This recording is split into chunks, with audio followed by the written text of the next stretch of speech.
تراویح کے حافظ کو کچھ لینا دینا صرف جائز نہیں، اس زمانے میں واجب کے درجے میں ہے۔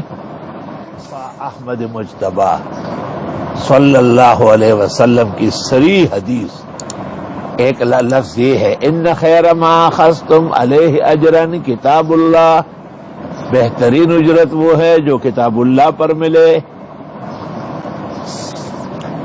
اور ان احق ما اخذتم علیہ اجرا کتاب اللہ، سب سے حقدار اجر تو وہ ہے جو قرآن پڑھے اور پھر ملے۔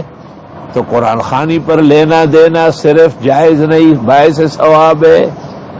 تراویح کے حافظ کو کچھ لینا دینا صرف جائز نہیں، اس زمانے میں واجب کے درجے میں ہے، یقیناً اکرام ہے، اور اسی فتوی پر میں قائم ہوں اور قائم رہوں گا، اور ساڑھا پلہ بھاری۔ اللہ تعالیٰ جزائے خیر دے ندوے کے اس فقیہ کو جس نے القاموس فی الفقہ لکھا ہے، اور اس نے مانعین کے بھی ادلہ نقل کیے اور مجوزین کے بھی۔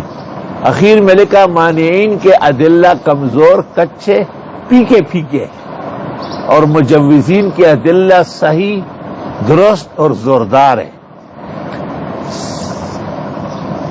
علامہ آلوسی نے بھی روح المعانی کے اندر وَلَا تَشْتَرُوا بِآيَاتِي ثَمَنًا قَلِيلًا پر لکھا ہے کہ وَذَكَرُوا فِي الْمَنْعِ أَحَادِيثَ لَا تَصِحُّ، ممانعت کی حدیثیں صحیح نہیں ہیں، وَقَدْ صَحَّتِ الْأَخْبَارُ وَتَضَافَرَتْ أَقْوَالُ الْعُلَمَاءِ عَلَى جَوَازِ ذَلِكَ، صحیح احادیث اور علماء کے ہر دور کے اتفاق سے اس کا جواز معلوم ہو رہا ہے۔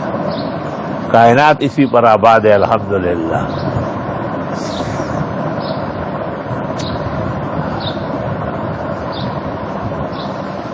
تو مفسرین قائل ہے، فقہا قائل ہے، محدثین قائل ہے، تو میں نہیں جانتا کہ اپنے بعض بزرگوں کو عند الفتاوی یہ حدیث مستحضر نہیں ہوئی تو معذور ہے، معاف ہے۔ اور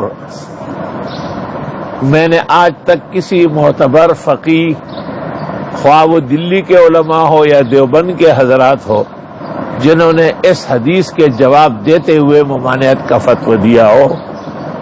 ویڈیو کے نیچے سبسکرائب کے بٹن پہ کلک کریں، بیل کے آئیکن پہ کلک کیجئے تاکہ ہر نئی ویڈیو کی نوٹیفیکیشن آپ کو مل جائے۔